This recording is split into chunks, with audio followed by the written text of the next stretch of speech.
I would now like to invite our city manager and my friend Alan Bogart up to talk about his strategies for delivering value to our residents. Alan? Thank you very much, Mayor. Thank you, Mayor.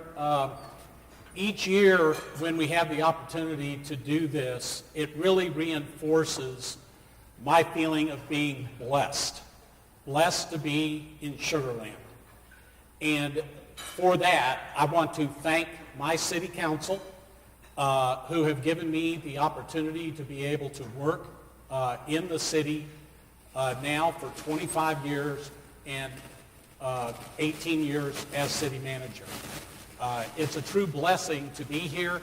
Our community is blessed, and our job at City Hall is to try to make the most of the blessings that have been bestowed upon us.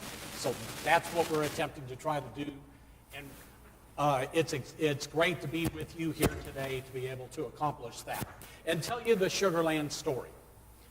Mayor, like you just said, the Smart Financial Center is hitting all the marks of success for a destination venue, improving quality of life for our residents, adding to our ability to attract new businesses, and increasing sales tax revenue directly and indirectly by bringing new customers for our restaurants and hotels. At this point, I would like to, is this one not working?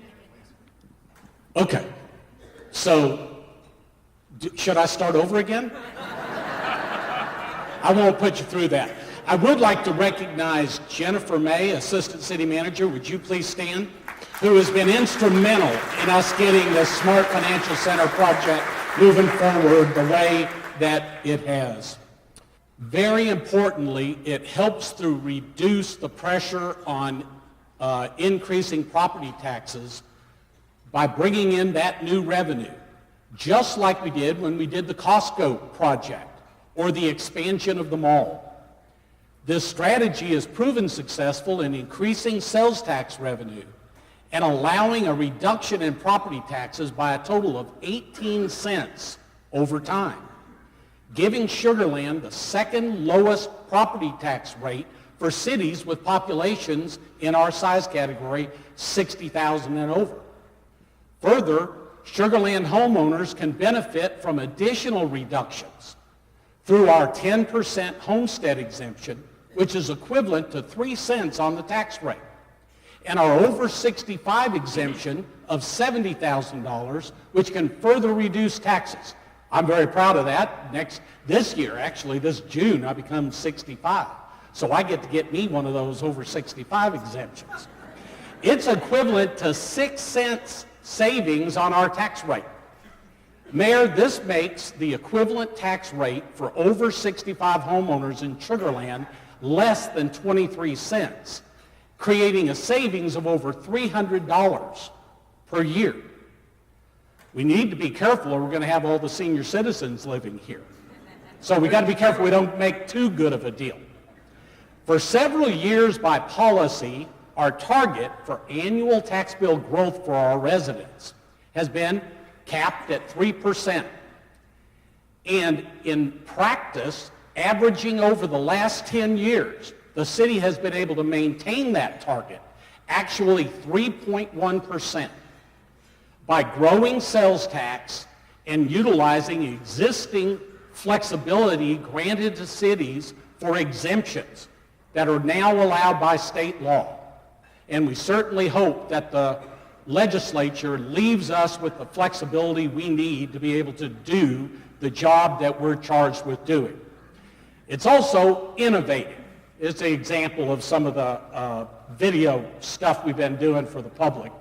However, while sales tax has grown to become the single largest revenue source in the general fund, relying on this more volatile and elastic revenue feels like riding a roller coaster like the one you see here, with ups and downs, hard to estimate and budget.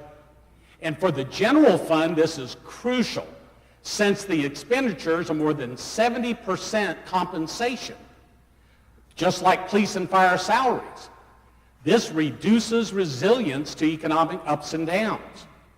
So working closely with the City Council over the last year, we adopted amendments to our financial management policy statements to give direction for the financial planning that are keys to the city's financial success. The policy statements were reviewed and amended by City Council in 2018, lowering the cap that we set for sales tax funding of our general fund operations and recommitting to that 3% cap as a target for homeowner tax increases. These amendments made the city's finances more resilient, and I want to take this opportunity to thank the City Council members who worked on that policy and helped us build resiliency for our city. And I would also like to specifically recognize 2 council members who are completing their final term in office, who will leave us in May or later, depending upon what happens with runoffs. And those 2 council members are Bridget Young and Amy Mitchell. Would you please stand? 8 years contribution to their city. What more can you ask for from your residents than that? The fiscal year 2019 budget totals over $247 million, including $28 million in capital improvement projects. Not only did we change the way we budget, we also made the process more transparent and inviting for our residents. For example, we recently asked, how does each dollar get spent? So we developed this infographic, which you can access on the website, as part of our transparency and educational efforts.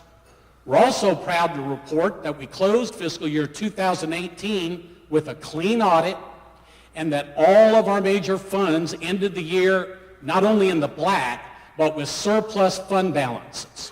That's financial strength. The latest citizen satisfaction survey indicates that over 2/3 of our residents are satisfied with the value they get for the dollars they pay to the city in taxes and fees. I'd also like to highlight that almost 90% of our residents believe that they live in a safe community. They feel safe here. This indicates that we're hitting the mark in balancing the service needs of our community and the cost.